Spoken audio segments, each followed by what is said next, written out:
ሰላም ለእናንተ ይሁን። እግዚአብሔር አምላካችን ስለ ሁሉ የተመሰገነ ይሁን። በያላችሁበት ቦታና የህይወት ሁኔታ በእግዚአብሔር ጸጋ ሰላም ደህና እንደሆናችሁ ተስፋ አደርጋለሁ። ዛሬ የምንመለከተው ምዕራፍ 29ን ነው የሚሆነው፣ ዘጸአት ምዕራፍ 29ን። እንግዲህ በዚህ ክፍል እግዚአብሔር አምላክ እንዴት አገልጋዮቹን ካህናቱን እንደለያቸው ወይም እንደቀደሳቸው ነው የምንመለከተው። ሁልጊዜም እንደምናደርገው በዚህ የብሉይ ኪዳን ቴክስት ውስጥ ወይም በዚህ የብሉይ ኪዳን ክፍል ውስጥ ጌታ ኢየሱስ እንዴት እንደተጠቆመ ወይም የወንጌል እውነት በምን መልኩ እንደተገለጠ ትኩረት አድርገን ያንን ሐሳብ ነው በጣም ባጭሩ ለመከፋፈል የምንሞክረው። ምዕራፍ 29 እንግዲህ እንዳልኩት የካህናትን የመለየት ወይም የመቀደስ ስርዓት መመሪያ እግዚአብሔር የሚሰጥበት ክፍል ነው። ይሄ ስርዓት በተግባር ሲፈጸም የምናገኘው ዘሌዋውያን ምዕራፍ 8 ላይ ነው። ያንን ሌላ ጊዜ እንመለከተዋለን። ነገር ግን ይሄ ምዕራፍ የክህነት ወይም ደግሞ ለክህነት የመለየትን ነገር ያንን ያትታል። እግዚአብሔር እንዴት ካህናቱን እና የመገናኛ ድንኳኑን መሰዊያውን ሁሉ እንዲቀደስ እንደሚገባው ስርዓትን እንዳስቀመጠ፣ በዚህም ደግሞ ዓላማው እግዚአብሔር ከህዝቡ ጋር ለመገናኘት ህብረት ለማድረግ በህዝቡ መካከል ለማደር ይህንን ስርዓት እንደ መሰረት ወይም እንደ መደላድል እንዴት እንደተጠቀመው ነው የምንመለከተው። ምዕራፍ 29 ቁጥር 1 ላይ እንደዚህ ይላል፣ እኔንም በክህነት እንዲያገለግሉኝ ትቀድሳቸው ዘንድ የምታደርጋቸው ነገር ይህ ነው፣ ነውር የሌለባቸውን 1 ወይፈንና 2 አውራ በጎች ትወስዳለህ ብሎ ክፍሉ በዚህ ይጀምራል። እንግዲህ አሮንና ልጆቹ ለእግዚአብሔር ሊለዩ ነው ወይም ሊቀደሱ ነው። መቀደስ ማለት ለእግዚአብሔር ዓላማ ወይም ተልእኮ፣ ለእግዚአብሔር አገልግሎት፣ ለእግዚአብሔር ሐሳብ ሙሉ በሙሉ መለየት ማለት ነው። እንግዲህ ይህንን ግብ ለመፈጸም እግዚአብሔር አምላክ ያስቀመጣቸው ስርዓቶች አሉ። መጀመሪያ የምንመለከተው ቁጥር 4 ላይ ያለውን ስርዓት ነው። ይህም መታጠብ ነው። እነዚህ ካህናት በመገናኛው ድንኳን ደጅ ሆነው እጥበትን ይቀበላሉ፣ በሙሴ ይታጠባሉ እና ሙሉ ሰውነታቸው ነው የሚታጠበው። በህዝብ ፊት ነው የሚሆነው በእስራኤላውያን፣ ምክንያቱም ደጅ ላይ ነው ይህ ስርዓት የሚከናወነው። ስለዚህ ምን ያህል ዝቅ የሚያደርግ ሃምብሊንግ የሆነ ፕሮሰስ መሆኑን መመልከት እንችላለን እና ይህንን እጥበት ይቀበላሉ ማለት ነው። እንግዲህ እነዚህን ስርዓቶች ስንመለከት እግዚአብሔር አምላክ በክርስቶስ ኢየሱስ እኛንም በክርስቶስ ያመንንን ሰዎች እንዴት እንደቀደሰን እንዴት እንደሚቀድሰንም እግረ መንገድ እየተመለከትን ነው የምንሄደው። የመታጠብ ስርዓትን ስናይ እንግዲህ መጽሐፍ ቅዱስ እንደሚነግረን የልጁ የኢየሱስ ክርስቶስ ደም ከኃጢአት ሁሉ ያነጻል ይላል። እንዲሁም ሌላ ስፍራ ላይ ራእይ ላይ ለወደደን ከኃጢአታችንም በደሙ ላጠበን ብሎ ይናገራል ስለ ክርስቶስ ኢየሱስ ስራ ሲናገር እና ሰው በክርስቶስ ኢየሱስ ሲያምን በህይወቱ የሚሆነው ይሄ ነው። በኢየሱስ ደም ኃጢአቱ ይታጠባል። ክብር ለእግዚአብሔር ይሁን። እንግዲህ ካህናቱ ይሄ ሙሉ እጥበት ከወሰዱ በኋላ ይሄ አንድ ጊዜ የሚሆን ነው በዘመናቸው። ከዛ በኋላ የሚደጋገም አይደለም። ከዛ በኋላ ወደ አገልግሎት ሲሰማሩ ወደ መገናኛው ድንኳን ዘልቀው ከመግባታቸው በፊት ሁል ጊዜ እጃቸውንና እግራቸውን አንጽተው አጥበው ነው የሚገቡት። ይሄ የእጅና የእግር የመታጠብ ስርዓት ቀጣይ ነው፣ ኮንቲኒየስ ነው። የመላ ሰውነት መታጠብ ግን አንድ ጊዜ ብቻ ለክህነት ሲቀደሱ ወይም ሲለዩ አንድ ጊዜ የሚሆን ነው። በእኛም ሕይወት የሆነው እንደዚህ ነው። እግዚአብሔር ሲቀድሰን ለራሱ ዓላማ ሲለየን በክርስቶስ ኢየሱስ ደም አጠበን። ከዛ በኋላ ግን ንስሐ በሚባል ደግሞ እጥበት ሁል ጊዜ በእግዚአብሔር ፊት በንስሐ በመመለስ ብርሃን ከሆነው ከእግዚአብሔር ጋር ህብረት ማድረግ እንችላለን።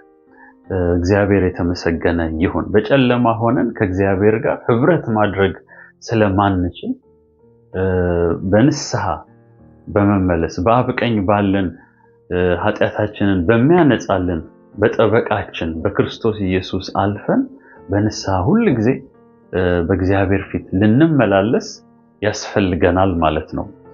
እግዚአብሔር ይመስገን። ከዛ በኋላ ምዕራፍ 29 ቁጥር 5 ላይ የሚቀጥለው ስርዓት የክህነት ልብስ መልበስ ነው። ይህንንም እንግዲህ ሌሎች ሰዎች በእግዚአብሔር መንፈስ ሆነው የእግዚአብሔርን ዲዛይን በሙሴ በኩል የተሰጣቸውን ዲዛይን የሰሩ ሰዎች አሉ። ይህንን ልብስ እነዚህ ካህናት ይህን ልብስ በሙሴ በኩል ሲለብሱ እነሱ ምንም አይነት አስተዋጽኦ አላደረጉም። ለዚህ ልብስ አልገዙትም፣ አልሰፉትም፣ አልሸመኑትም። ምንም አይነት አበርክቶ የላቸውም። እነሱ ኮንትሪቢዩት ያደረጉት ነገር የለም። ነገር ግን ይመጣና ይሄ ልብስ እንዲሁ ይሰጣቸዋል፣ ይጎናጸፉታል፣ ይለብሱታል። በእኛም ህይወት የሆነው እንደዚህ ነው። ባለፈው በቀደመው ቪዲዮ እንዴት ጌታ ኢየሱስ ክርስቶስ የኛ የጽድቅ ሸማ፣ የጽድቅ መጎናጸፊያ፣ የጽድቅ ልብሳችን መሆኑን የዘላለም ልብሳችን መሆኑን ተመልክተናልና እኛም እንዲሁ በእምነት ይሄንን የዘላለም የጽድቅ ልብሳችንን ተቀብለን ተጎናጸፍ ነው፣ ለበስ ነው። ከኛ የተደረገ ምንም አይነት አስተዋጽኦ የለም። እግዚአብሔር ይመስገን። ለሚያምኑ ሁሉ በነፃ በክርስቶስ ኢየሱስ የመስቀል ሥራ የተቸረ እንዲሁ የተሰጠ የጽድቅ ልብስ ነው። ጌታ ኢየሱስ ክርስቶስ ስሙ የተመሰገነ ይሁን። ከእጥበትና የክህነት ልብስ ከመልበስ በኋላ ደግሞ የምናገኘው ቁጥር 7 ላይ የቅብዓት ዘይት በሊቀ ካህኑ ራስ ላይ ይፈሳል። ሙሉ ሰውነቱን ሁሉ የለበሰውን የክህነት ልብስ ሁሉ የሚሸፍን ያንን መዝሙረ ዳዊት 133 ላይ ተጽፎ እናገኘዋለን። ከራስ እስከ ጢም እንደሚፈስ እስከ አሮን ጢም በልብሱ መደረቢያ እንደሚፈስ እያለ ስለዚህ የዘይት አቀባብ ይናገራል። እንግዲህ ይሄ ዘይት የሚወክለው ምንድነው? እነዚህ ሰዎች መመረጣቸውንና ለእግዚአብሔር ዓላማ መለየታቸውን የሚያጸና ነው። ያንን የሚያሳይ ነው። ሁለተኛ ደግሞ ለአገልግሎት ብቃትን እንደተቀበሉ ኢምፓወርድ እንደሆኑ ኃይልን እንደተቀበሉም የሚያሳይ ነው።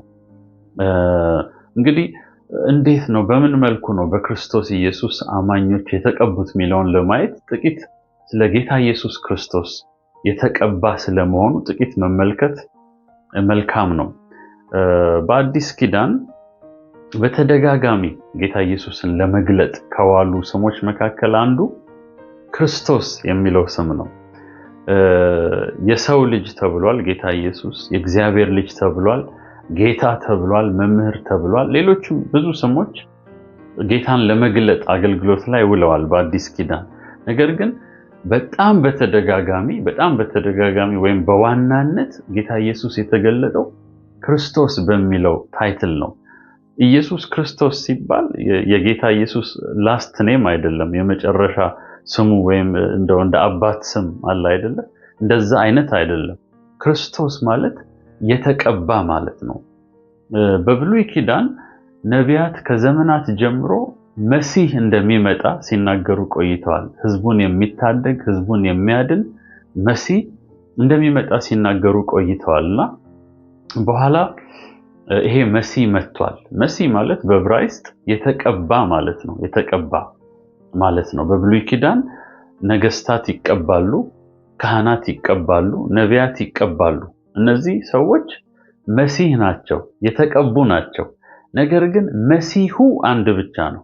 the anointed one የተቀባው የሚባለው አንድ ብቻ ነው፣ ለዘላለም የተቀባው። እነዚያ ለጊዜያዊ አገልግሎት ተቀብተዋል፣ ጊዜያዊ መሲህ ነበሩ። ነገር ግን መሲሁ የሆነው አንድ ጌታ ኢየሱስ ክርስቶስ ነውና በዘመን ፍጻሜ ተገለጠ፣ መጣ። አንድ ጊዜ ደቀ መዛሙርቱን ይጠይቃቸዋል። ሰዎች ስለኔ ማን እንደሆንኩኝ ይላሉ ብለው ሲጠይቃቸው የተለያየ መልስ ሰጡት። ከነቢያት አንዱ እንደሚሉት እንደዚህ እናንተ ግን ማን ትሉኛላችሁ ብሎ ሲጠይቃቸው የእግዚአብሔር መንፈስ ገለጠለትና ጴጥሮስ ምን ይላል? ክርስቶስ የሕያው የእግዚአብሔር ልጅ ነህ አለው። ይህንን ስጋና ደም አልገለጠልህም አባቴ ገልጦልሃል አለው። ክርስቶስ ማለት የተቀባው ብቸኛው እርሱ ነው። እግዚአብሔር የተመሰገነ ይሁን። በብሉይ ኪዳን ያገለገሉትን የክህነት አገልግሎት፣ የነገስታት አገልግሎት፣ የነቢያት አገልግሎትን ሁሉ ጠቅልሎ የያዘ ንጉሳችን፣ ሊቀ ካህናችን፣ ታላቁ ነቢይ ጌታ ኢየሱስ ክርስቶስ ብቸኛው የተቀባው እርሱ ነው።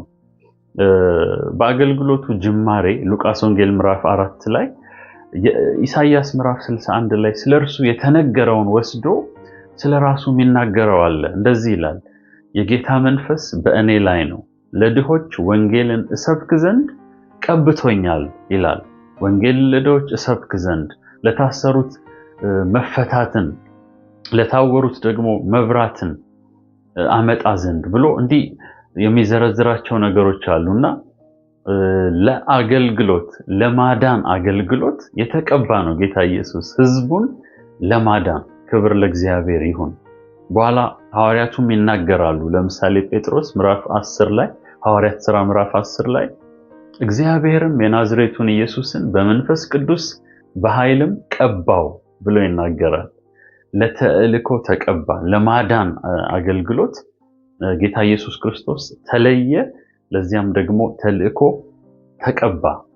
እግዚአብሔር ይመስገን። እንግዲህ የተቀባውን ኢየሱስ ክርስቶስን የሚያምኑ ይህንን ጌታ የተቀበሉ ደግሞ ከቅባቱ ይካፈላሉ። ክብር ለእግዚአብሔር ይሁን። አንደኛ ዮሐንስ ምዕራፍ 2 ቁጥር 20 ላይ እናንተም ከቅዱሱ ቅባት ተቀብላችኋል ይላል። ቅዱስ ከሆነው ከእርሱ ከቅባቱ ተቀብላችኋል። ይህንን ቅዱስ መንፈስ ማለት ነው ተቀብላችኋል። እንዲሁም አንደኛ ቆሮንቶስ ላይ ጳውሎስ ሲናገር የመንፈስ ቅዱስ ማደሪያ እንደሆነን ይናገራል። መላ እኛነታችንን መላ ማንነታችንን ይሄ ቅዱስ መንፈስ ይቀድሰዋል ማለት ነው። እግዚአብሔር ይመስገን። ሁለተኛ ቆሮንቶስ ላይም እንደዚሁ ሲናገር በክርስቶስ የሚያጸናንና የቀባን እግዚአብሔር ነው ይላል። እንዲሁም ቀጥሎ በልባችን የመንፈስ ቅዱስን መያዣ እንደተቀበልን እንደታተምን ይናገራል። የቀባን እግዚአብሔር ነው። በማን በኩል?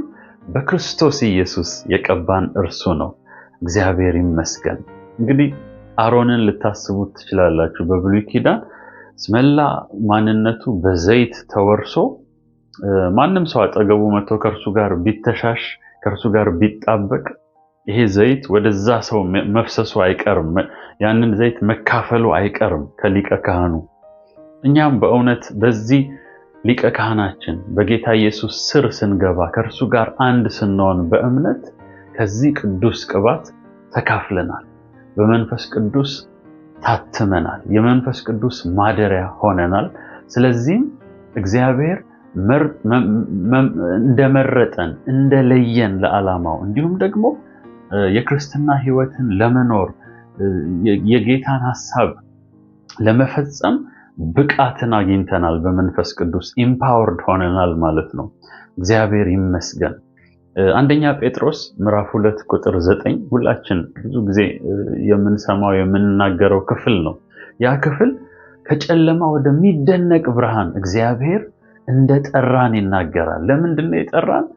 ስለሱ በጎነት እንድንናገር እግዚአብሔር እንደመረጠን ይናገራል በዛ ክፍልና ምን አድርጓችኋል ይለናል። የንጉስ ካህናት፣ ቅዱስ ሕዝብ፣ ለርስቱ የተለየ ወገን እንዳደረገን ይናገራል። የንጉስ ካህናት አድርጎናል። እግዚአብሔር ይመስገን። በልጁ በኢየሱስ ደም ታጥበን የክህነት ልብስ የሆነውን ኢየሱስን ለብሰን የመንፈስ ቅዱስን ዘይት የመንፈስ ቅዱስን ቅባት ተካፍለን በዚህ መንፈስ ተሞልተን ማደሪያ ሆነን ለእግዚአብሔር ደግሞ ካህናት እንድንሆን እግዚአብሔር መርጦናል። እግዚአብሔር የተመሰገነ ይሁን። እንግዲህ ከነዚህ ስርዓቶች በኋላ አንድ ስርዓት ደግሞ ይቀራል። የመጨረሻ ስርዓት ካህኑ ቅዱስ ሆኖ ከመለየቱ በፊት ማለት ነው። ይሄም ምንድነው? የመስዋዕት ስርዓት ነው። በዚህ ክፍል 3 ጊዜ የምናገኘው አንድ አገላለጽ አለ። እርሱም ምንድነው? እጃቸውን ካህናቱ በመስዋዕት ላይ ያስቀምጣሉ። ቁጥር 10 ቁጥር 15 እና ቁጥር 19 ላይ የመጀመሪያው የኃጢአት መስዋዕት ከመሰዋቱ በፊት እንዲሁም የሚቃጠል መስዋዕት ከመሰዋቱ በፊት በመጨረሻም የክህነት አውራ በግ ከመሰዋቱ በፊት እጆቻቸውን ይጭናሉ በእነዚህ የመስዋዕት እንስሳት ላይ። ይሄም የሚያሳየው ሲምቦሊክ ነው፣ ምሳሌያዊ ነው ወይም ትዕምርታዊ ነው። ኃጢአት ከካህኑ ወደ እንስሳው ወደ መስዋዕት እንስሳው መተላለፉን የሚያሳይ ነው። እንግዲህ ቁጥር 14 ላይ መጀመሪያ የኃጢአት መስዋዕት የሆነው ወይፈን ይሰዋል። ይሄም ኃጢአትን የሚሸከም ነው። የካህኑን ኃጢአት በሽግግር ወይም በትልልፍ የሚሸከም ነው። እንዲሁም ደግሞ በካህኑ ወይም በኃጢአተኛው ሰው ምትክ ኃጢአትን ተሸክሞ የሚሰዋ ነው ይሄ እንስሳ። እዛው ክፍል ላይ ምዕራፍ 29 ቁጥር 13 እና 14ን ስንመለከት ግማሹ የዚህ የኃጢአት መስዋዕት ክፍል መሰዊያው ላይ ይቃጠላል፣ መሰዊያው ላይ ይደረጋል። የተቀረው ክፍል ደግሞ ቆዳው፣ ፈርሱ ወዘተ ከሰፈር ውጪ መገናኛው ድንኳን ካለበት አካባቢ ውጪ ወጥቶ እንዲቃጠል ይደረጋል። ምክንያቱም ኃጢአቱን የተሸከመ አካል ነው። ይሄ እግዚአብሔር ቅዱስ ስለሆነ በመገናኛው ድንኳን የእግዚአብሔር ሕልውና ስላለ ይሄ በዛ አካባቢ እንዲቃጠል አይፈቀድም። ቆሻሻ ነው፣ ኃጢአትን የተሸከመ አካል ነው። ስለዚህ ከሰፈር ውጭ ሄዶ እንዲቃጠል ይደረጋል። እንግዲህ የኃጢአት መስዋዕት በዚህ መልኩ ከተሰዋ በኋላ የሚቀጥለው ደግሞ የሚቃጠል መስዋዕት የሚባል ነው። የመጀመሪያው አውራ በግ ምዕራፍ 29 ቁጥር 18 ላይ ሙሉ በሙሉ ነው የሚቃጠለው። ሙሉ በሙሉ ለእግዚአብሔር ጣፋጭ መዓዛ ሆኖ ይቃጠላል እና የዚህም ትርጉም ምንድነው?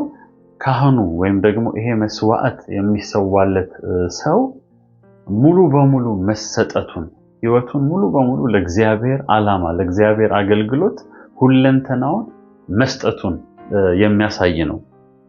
በመጨረሻ የክህነት አውራ በግ የሚባለው ወይም የመቀደስ መስዋዕት የሆነው ሁለተኛው አውራ በግ እርሱ ይሰዋል። ከዚያ በኋላ ከዚህ የመስዋዕት እንስሳ ደም ተወስዶ በካህኑ እና በልጆቹ የቀኝ ጆሮ ላይ፣ የቀኝ እጅ አውራ ጣት ላይ እንዲሁም የቀኝ እግሮቻቸው አውራ ጣት ላይ ምልክት ይደረጋል። እንግዲህ የክህነት ልብስ ለብሰዋል ኦልሬዲ። ስለዚህ ክፍት የሆኑ አካሎች ናቸው እነዚህ። መላ ሰውነታቸውን ለማሳየትም ይመስላል።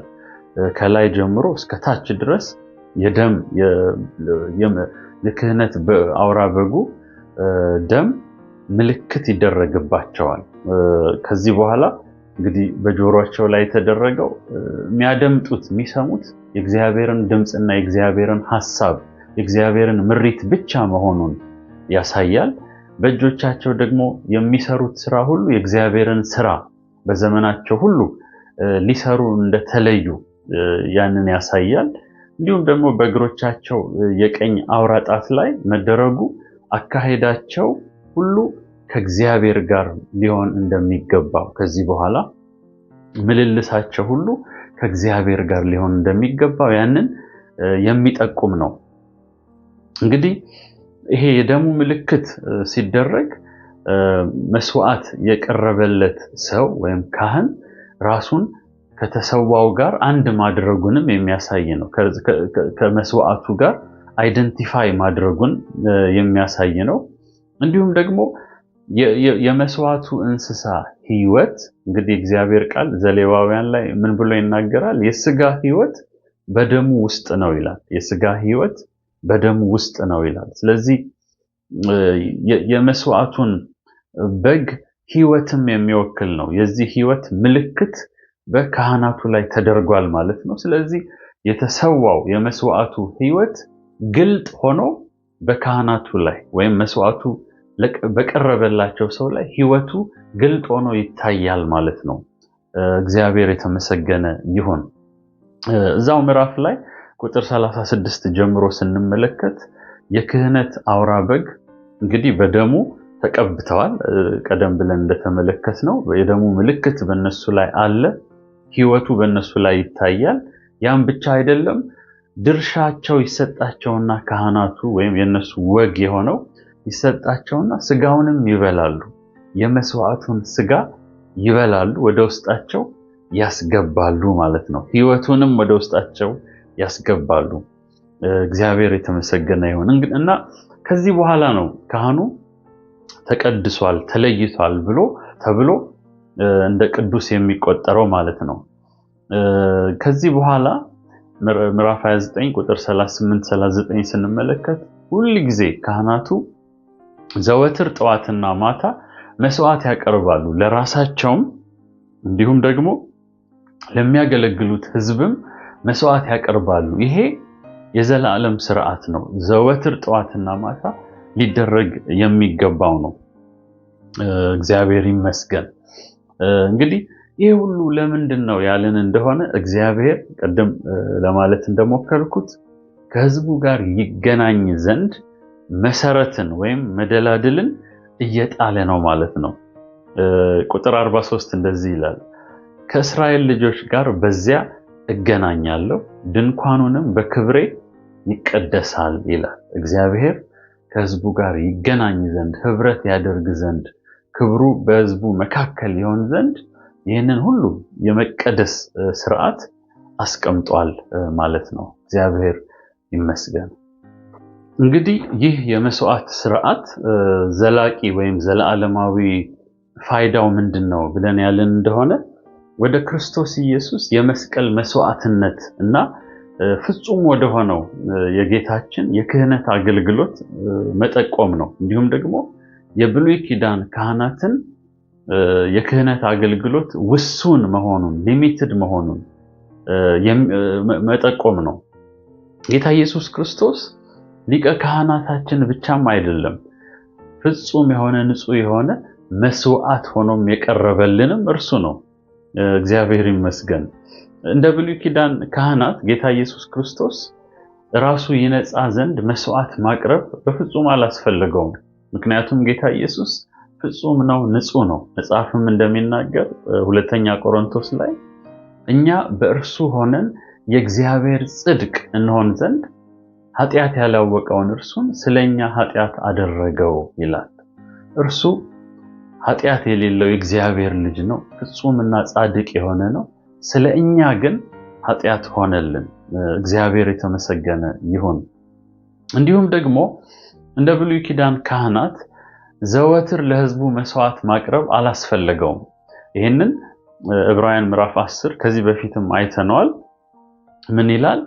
እርሱ ግን ስለ ኃጢአት አንድን መስዋዕት ለዘላለም አቅርቦ በእግዚአብሔር ቀኝ ተቀመጠ ይላል። ራሱን ለአንዴና ለመጨረሻ ጊዜ መስዋዕት አድርጎ አቅርቦ ስራችንን ጨረሰው፣ ተፈጸመ ብሎ በእግዚአብሔር ቀኝ ተቀመጠ። እግዚአብሔር የተመሰገነ ይሁን። እንዲሁም ጌታ ኢየሱስ ክርስቶስ ያመጣልን ድነት፣ በእርሱ ለሚያምኑ ያመጣው ድነት ፋይናል የሆነ ነው። ፍጹም የሆነና የመጨረሻ የሆነ ሙሉ የሆነ ድነት ነው። እዛው ዕብራውያን 10 ላይ እንደዚህ ይላል፣ አንድ ጊዜ በማቅረብ የሚቀደሱትን የዘላለም ፍጹማን አድርጓቸዋልና ይላል። እግዚአብሔር የተመሰገነ ይሁን ስለ ክርስቶስ ኢየሱስ የክህነት ስራ። ጌታ ኢየሱስ ክርስቶስ ልክ ዘጸአት 29 ቁጥር 14 ላይ እንዳለው የኃጢአት መስዋዕት እንደሆነው እንስሳ እንደዚሁ እርሱ የኃጢአት መስዋዕት ሆኖ ቀርቦልናል። ጌታ ኢየሱስ ክርስቶስ በእውነት ይህን ክፍል ሁልጊዜም ሳየው ልቤ ይነካል። ምዕራፍ 29 ቁጥር 14 ላይ ወይፈኑ የኃጢአት መስዋዕት ሆኖ የሚቀርበው እንስሳ ግማሹ አካል ቆዳውና ፈርሱ ሌላውም አካሉ ከሰፈር ውጭ ሄዶ እንደሚቃጠል በኃጢአት ምክንያት ኃጢአትን የተሸከመ ስለሆነ የረከሰ ስለሆነ በእግዚአብሔር ማደሪያ አካባቢ ሊቃጠል ስለማይገባው ያ ይሆናልና የዕብራውያን ጸሐፊ ልክ ይህንን ወስዶ ጌታ ኢየሱስ ለኛም እንደዚህ እንደሆነልን ይናገራል። ምዕራፍ 13 ዕብራውያን ምዕራፍ 13 ቁጥር 11 ጀምሮ እንደዚህ ይላል፣ ሊቀ ካህናት ስለ ኃጢአት ወደ ቅድስት የእንስሶችን ደም ያቀርባልና ስጋቸውን ግን ከሰፈር ውጭ ያቃጥላል። ስለዚህ ኢየሱስ ደግሞ በገዛ ደሙ ሕዝቡን እንዲቀድስ ከበር ውጭ መከራን ተቀበለ ይላል። በእውነት ጌታ ኢየሱስ ይቀድሰን ዘንድ ያነጻን ዘንድ እርሱ ከሰፈር ውጭ ኃጢአታችንን ተሸክሞ ስለኛ ነቀፌታን ይዞ እርሱ ስለኛ ረክሶ ተዋርዶ ከሰፈር ውጭ መስዋዕት ሆነልን። እኛን ይቀድሰንና ወደ እግዚአብሔር ያቀርበን ዘንድ ያስገባን ዘንድ እርሱ ውጭ ሆነ፣ እርሱ ራቀ ስለኛ እኛ እንቀርብ ዘንድ። ጌታ ስሙ ለዘላለም የተባረከ ይሁን። ዘሌዋውያን ላይ ምዕራፍ 4 ቁጥር 20 ላይ ምን ይላል? ካህኑም ስለ እነርሱ ያስተሰርያል እነርሱም ይቅር ይባላሉ ይላል። ስለ እነርሱ ያስተሰርያል። ስለዚህ በዚህ ስርዓት ምክንያት ደግሞ እነርሱ ይቅር ይባላሉ ይላል። ለኛ ይቅርታን ያመጣልን የኃጢአትን ስርየት ያመጣልን ቤዛ የሆነልን የዋጀን ጌታ ኢየሱስ ክርስቶስ ነው። ኤፌሶን ምዕራፍ 1 ላይ እንደዚህ ይላል፣ በውድ ልጁም እንደ ጸጋው ባለጠግነት መጠን በደሙ የተደረገ ቤዛነታችንን አገኘን፣ እርሱም የበደላችን ስርየት ነው ይላል። እግዚአብሔር ይመስገን። መቤዠት ማለት ጌታ ኢየሱስ ተቤዠን ስንል ምን ማለታችን ነው? ከኃጢአት ባርነት ከሞት ባርነት ዋጋ ከፍሎ ሕይወቱን ከፍሎ መስዋዕት ሆኖ እኛን ደግሞ ነፃ አወጣን። ጌታ የተመሰገነ ይሁን። እንከን የሌለው ነውር የሌለው እንስሳ ይሰዋ እንደነበረ ዘጸአት 29 ቁጥር 1 ላይ እንዳየነው ጌታ ኢየሱስም እንከን እንደሌለው ነውር እንደሌለው እድፍ እንደሌለው እንደ በግ ደም በክቡር ደሙ በገዛ ክቡር ደሙ ዋጀን፣ አዳነን። ይህንን መጽሐፍ ቅዱስ ይነግረናል። እግዚአብሔር የተመሰገነ ይሁን። እንግዲህ ዘጸአት ምዕራፍ 29 ሲጠቃለል እንደዚህ ብሎ ነው ቁጥር 46 የሚዘጋው። በመካከላቸው እኖር ዘንድ ከግብፅ ምድር ያወጣኋቸው አምላካቸው እግዚአብሔር እኔ እንደሆንኩ ያውቃሉ፣ እኔ አምላካቸው እግዚአብሔር ነኝ ይላል። ጌታ የተመሰገነ ይሁን። ሁለት ነገሮች እዚህ ጋር ማንሳት እንችላለን። ከግብፅ አወጣኋቸው ይላል፣ ከግብፅ ባርነት አወጣኋቸው ይላል። አንድ ሁለት ደግሞ በመካከላቸው እኖር ዘንድ አብሬያቸው እሆን ዘንድ ሕዝቤ አድርጋቸው ዘንድ ከነሱ ጋር ፌሎሺፕ አድርግ ዘንድ። ስለዚህ አንዱ ኤሌመንት ምንድነው? አዳናቸው ወይም ታደጋቸው። ሁለተኛው ደግሞ አብሯቸው ሆነ፣ አብሮነት።